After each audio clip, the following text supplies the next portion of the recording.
नमस्कार दोस्तों, आपका फिर से स्वागत है आपके channel smart parents and kids hub में।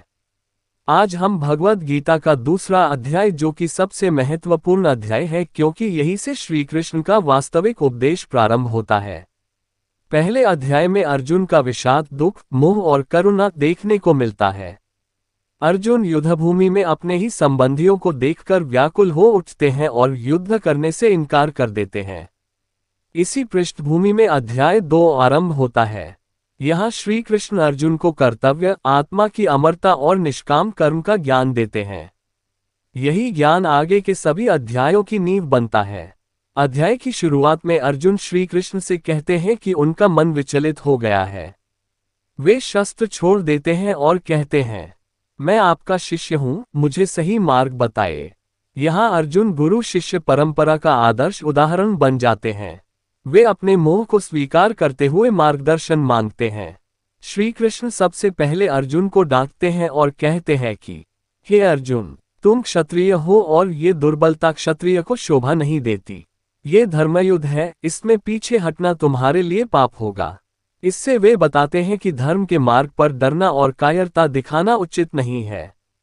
कृष्ण अर्जुन को आत्मा का ज्ञान देते हुए आगे समझाते हैं कि आत्मा अमर है और शरीर नश्वर है। अर्थात आत्मा को न अग्नि जला सकती है, न जल भिगो सकता है, न वायु सुखा सकती है और न अस्त्र काट सकते हैं। आत्मा कभी जन्म नहीं लेती और न ही कभी मरती नहीं। यहाँ पर श्री कृष्ण आत्मा और शरीर का भेद बताते हुए कहते हैं कि जिस प्रकार मनुष्य गंदे होने पर अपने कपड़े बदलता, ठीक उसी प्रकार आत्मा भी पुराने शरीर को छोड़कर नए शरीर बदल लेती है। उसके बाद श्री कृष्ण अर्जुन को धर्म का ज्ञान देते हुए कहते हैं कि क्षत्रिय के लिए धर्मयुद्ध से बढ़कर कोई कर्तव्य नहीं। यदि तू युद्ध करते हुए वीरगति को प्राप्त हुआ तो तुझे स्वर्ग मिलेगा, और युद्ध जीत गया तो राज्य मिलेगा। यदि तू युद्ध से पीछे हटेगा तो तेरा अपयश होगा, लोग तुझे काय कहेंगे। इससे स्पष्ट है कि कर्तव्य से भागना उचित नहीं है। जीवन में चाहे कितनी भी कठिनाई आए, अपने धर्म का पालन करना चाहिए। श्री कृष्ण अर्जुन को समत्व योग का ज्ञान देते हुए सिखाते हैं कि सफलता और असफलता, लाभ और हानि, सुख और दुख, इन सब में समान भाव रखना चाहिए। यही समत्व योग है। इसका अर्थ है कि मनुष्य का ध्यान केवल कर्म पर होना चाहिए, न कि फल पर।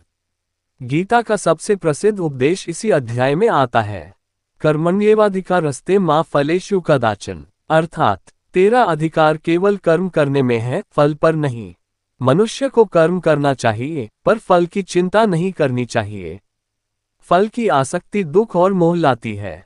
निष्काम भाव से किया गया कर्म ही सच्चा योग है। ये शिक्षा आज के जीवन में भी उतनी ही महत्वपूर्ण है। पढ़ाई, नौकरी, व्यापार, हर जगह हमें पूरी निष्ठा से कार्य करना चाहिए, परिणाम की चिंता किए बिना। अध्याय के अंतिम भाग में श्री कृष्ण स्थितप्रज्ञ पुरुष का लक्षण बताते हैं। स्थितप्रज्ञ वह है जो सुख दुख, लाभ हानि, सम्मान अपमान में समान रहता है, जिसने राग और द्वेष का त्याग कर दिया है, जिसकी बुद्धि स्थिर है और जो अपनी इंद्रियों को वश में रखता है, जो केवल आत्मा के आनंद में स्थित रहता है। ऐसा व्यक्ति ही सच्चा योगी, ज्ञानी और मुक्त कहलाता है। वीडियो कैसी लगी कमेंट करके जरूर बताएं, और अगर वीडियो अच्छी लगी तो वीडियो को लाइक और शेयर कीजिए, और ऐसी और वीडियो देखने के लिए चैनल को सब्सक्राइब कीजिए।